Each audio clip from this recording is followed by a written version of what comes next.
All right, guys, for this lesson today, we're in my kitchen to learn about capacity. Capacity measures how much a container can hold. See this bowl here? It's holding a lot of Orbeez, one of our favorite things. This container can hold however many Orbeez would fill it to the top, and that is the capacity of this bowl. So that would be a non-standard measurement. We've done lots of non-standard measurements this year, like when we measured how long stuff was with paper clips or blocks. But a standard measurement would be using a measuring cup or some measuring spoons like tablespoons and teaspoons. Here's another kind of measuring cup you may have seen for measuring like a fourth cup, half cup. That's a type of measurement. All standard measurements that are exact amounts. So if I were to take this standard measuring cup, fill it up about that full, I can see that I have 2 cups worth of Orbeez.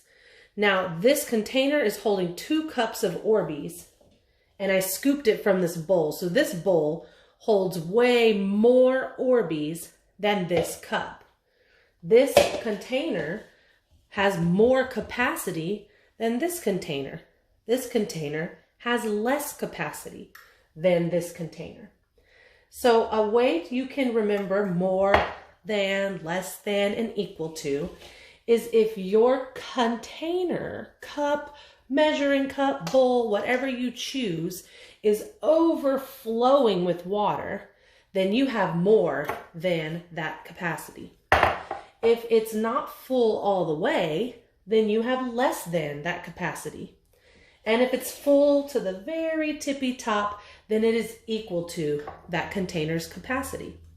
So let's look at some different types of containers. Here, I have this little clay pot and I have this little silver sauce dish. This little silver sauce dish, if it was full of Orbeez and I poured them into this clay pot, do you think it would fill up this clay pot? Meaning that they would have the same amount of capacity? Let's see. If you look inside, it barely even covered the bottom of the clay pot. So this clay pot has more capacity than this little container for dipping. You can tell also that this container is bigger than this container just when you look at them. So this one can hold more because it is bigger. Sometimes different containers are different shapes. I like these because you can see through them. I have a jar full of Orbeez here and an empty vase. So now, based off what we saw from this container bigger than this one, do you think that I can fill up this vase with all of these Orbeez? This one is full. It's got an equal amount. Will it be equal to this one? Will it be more than or less than? Let's see.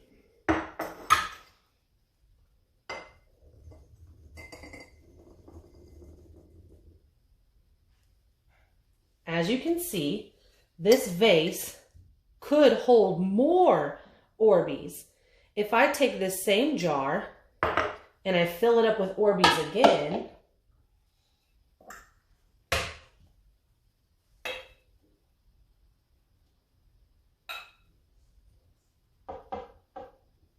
I could add more Orbeez to this vase because it holds more Orbeez than this jar.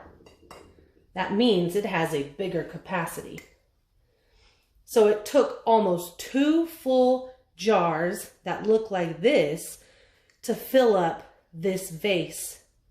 The vase was taller, it was wider, and it holds more than this jar.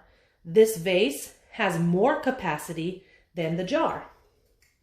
Let's look at 2 other containers. Here's a different vase. I actually filled it up with colored water so you can see it better. And another vase.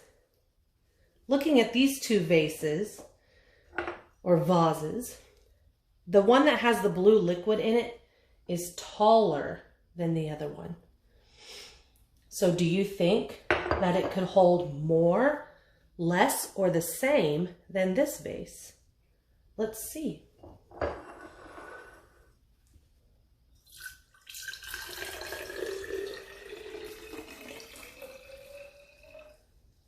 Wow, look at that.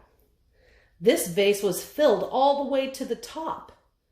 It was almost the same size as this one, but a little bit taller.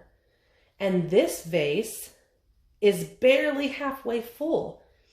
It looked like because this one was shorter that it would not be able to hold that much, but it could actually hold even more than this vase. So that has to do with the shape of the container. If you look at this container, it gets wide in the middle. This one gets wide in the middle as well, but maybe not quite as wide as this vase. Let's test that theory again. These two containers also have different shapes. So I have a glass here that is short and wide, a glass here that is tall and thin. These containers, it didn't matter who was taller. This guy was taller, but he held less water. He was wider, so he held more. His shape helped him have a larger capacity. So this one is wide and short. This one is tall and thin. We're going to have to test it out to see.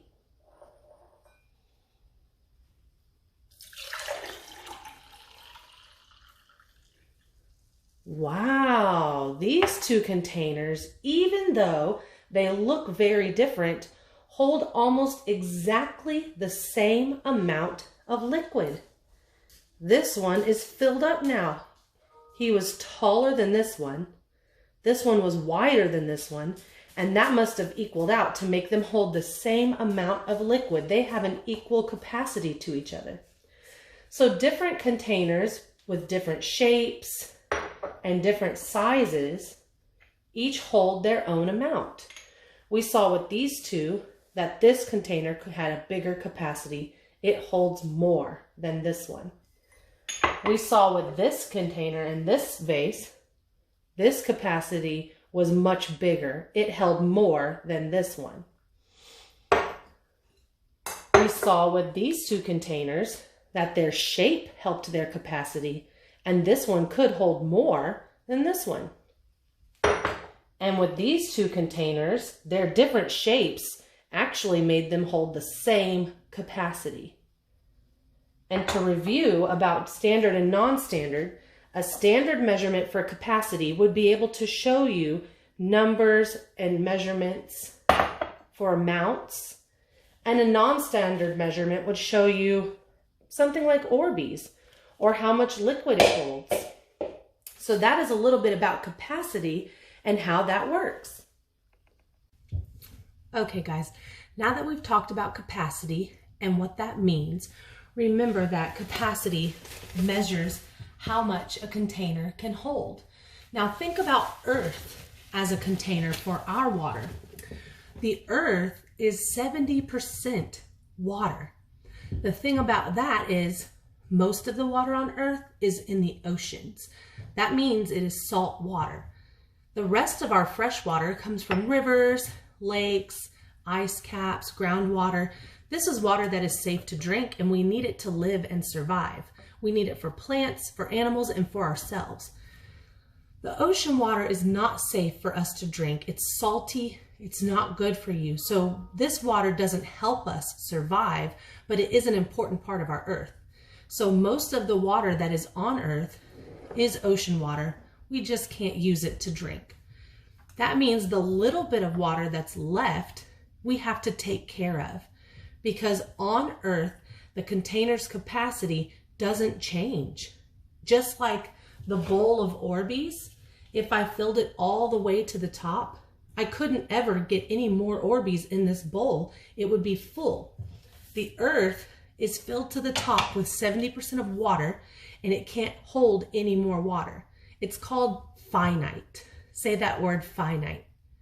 A finite resource means we get a certain amount and we won't get any more. So we have to take care of what we have. And if most of it is salt water that we can't drink, then we have to take care of the little bit of fresh water that's left.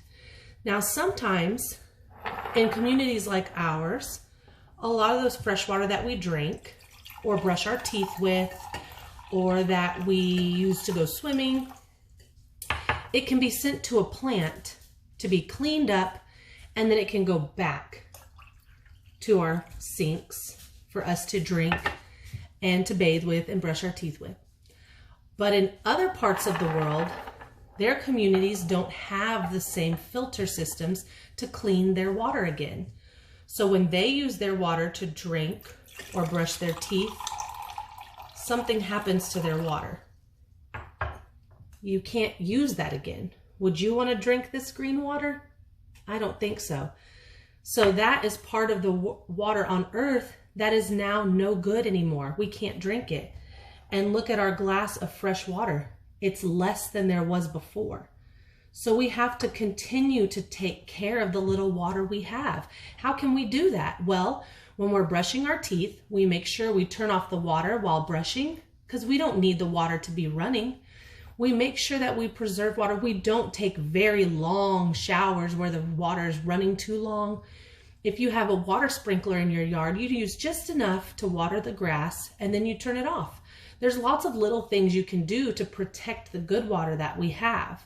We don't want to waste water, and we certainly don't want our water to get contaminated with other things, especially just not the communities that don't have ways to clean it, but in our communities where we might use pesticides or other things that are bad for water, and it runs off into the drains and it can't really get cleaned the way we would want it to. So we have to take care of the finite amount of good water on our earth so that we always have clean drinking water.